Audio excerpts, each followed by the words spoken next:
প্রচণ্ড নিষ্ঠুর পতিত স্বৈরাচারী সরকার এসব প্রতিষ্ঠানকে দিয়ে ক্ষমতা কুক্ষিগত করে রেখেছিল।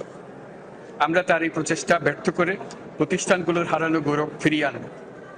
এই ঘৃণ্য চেষ্টায় ব্যবহৃত হয়ে যারা অপরাধ সংগঠিত করেছে তাদেরকে আইনানুগ বিচারের মাধ্যমে শীঘ্রই উপযুক্ত শাস্তি দেওয়া হবে। একই কথা দেশের সকল মন্ত্রণালয়, সংস্থা, শিক্ষা প্রতিষ্ঠান, নানা কর্মক্ষেত্রের জন্য প্রযোজ্য। সর্বত্র অপরাধের বিচার হবে।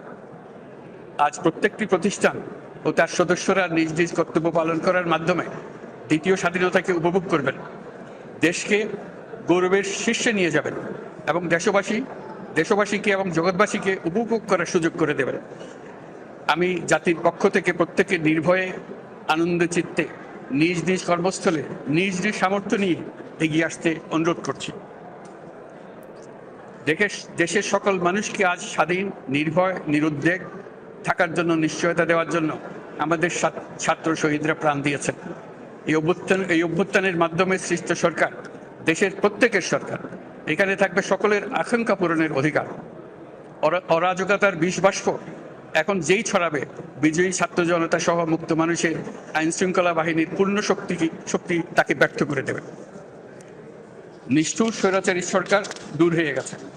কাল সূর্য উদয়ের সঙ্গে সঙ্গে গণতন্ত্রের, সুবিচারের, মানবাধিকারের, নির্ভয়ে মত প্রকাশের পূর্ণ স্বাধীনতার জন্য সকলের স্বাচ্ছন্দ্যে জীবন ধারণের সুযোগ প্রদানের সচেষ্ট সরকারের ঘনিষ্ঠ সান্নিধ্য ও সহমর্মী পরশ দলমত নির্বিশেষে সবাই উপভোগ করবেন। এটাই আমাদের লক্ষ্য। আমাদেরকে এই লক্ষ্য পূরণে সাহায্য করুন।